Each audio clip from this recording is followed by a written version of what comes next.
look, you've had your hand up for a while. I'm going to take your question. Lady in the front there. Look, my one question is basically, or my one comment, or passing comment, is that so many times you've brought up women in Islam. I'd just like to correct that I've read the Quran, and all Muslim scholars would agree with me that Islam gives women a lot of rights. We over and over give women in Islam through the Quran. I may not say it through individuals who preach the religion, but Islam through the Quran gives women a lot of rights, and I need that to be heard. I need that to everyone to understand and hear that. I mean, absolutely. I am a young Muslim woman myself. I sit before you, I have a voice, and I can speak to you, and I can look you in the eye, and I do have my rights. And when I go to Iran, I'm actually Iranian as well, so when I go to Iran, I also have my rights. I need it to be heard that the Quran, Allah Subhanahu wa Ta'ala gives us our rights. People, individuals in countries, and people who represent our religion may not, and they may do the wrong thing to sort of stand in front and show us religion and preach us religion, but Islam does. All right. We're going to take that as a comment, a very passionate one at that. Okay. Well, no, we're not. No, we're not going to take it as a comment. I can see your face, I can see your hair, and I can see you sitting in an audience with young gentlemen. Don't you tell me you can do any of that in Iran.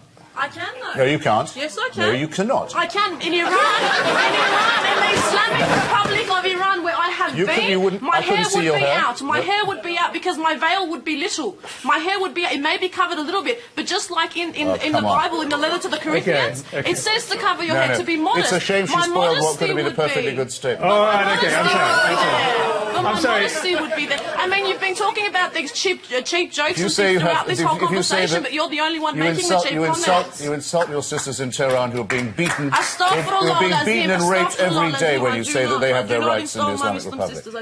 It's an insult to the women of Iran. I do not. Astaghfirullah. Okay. As a Sufi Muslim, I'm very ruffled by the title of your book. Of all the titles that you likely had at your disposal, did you have to settle for the literal negation of Allahu Akbar? Yes. I thought so. Thank you for that question. Thank you. No, it's a very good question, and I'm glad. I wanted to come back to it. Why? Yeah. As I've said, I think that all religions are wrong in the same way, in that they privilege faith over reason, but they're not all equally bad in the same way all the time. I mean, if I'd been writing in the 1930s, I would certainly have said that the Roman Catholic Church was the most dangerous religion in the world because of its open alliance with fascism and anti-Semitism, which the damage from that our culture has never recovered from and never will. But at the moment, it's very clear to me that the most toxic form that religion takes is the Islamic form. The horrible idea of wanting to end up with Sharia, with a religion-governed state, a state of religious law, and that the best means of getting there is jihad, holy war, and that Muslims have a special right to feel aggrieved enough to demand this, I think is absolute obscene wickedness, and I think their religion is nonsense. And in its entirety.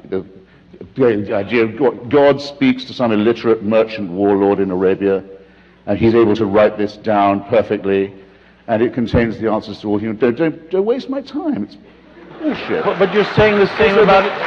Also, that God speaks.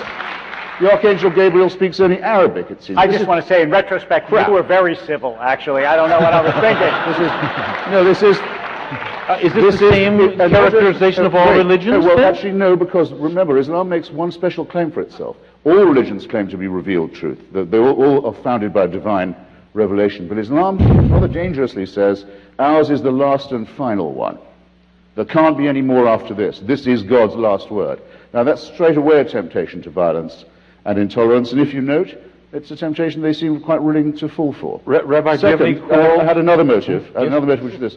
If you remember Dick Gregory, the older comrades here will, great black comedian and civil rights activist, when he came to write his memoir, he called it nigger. Right.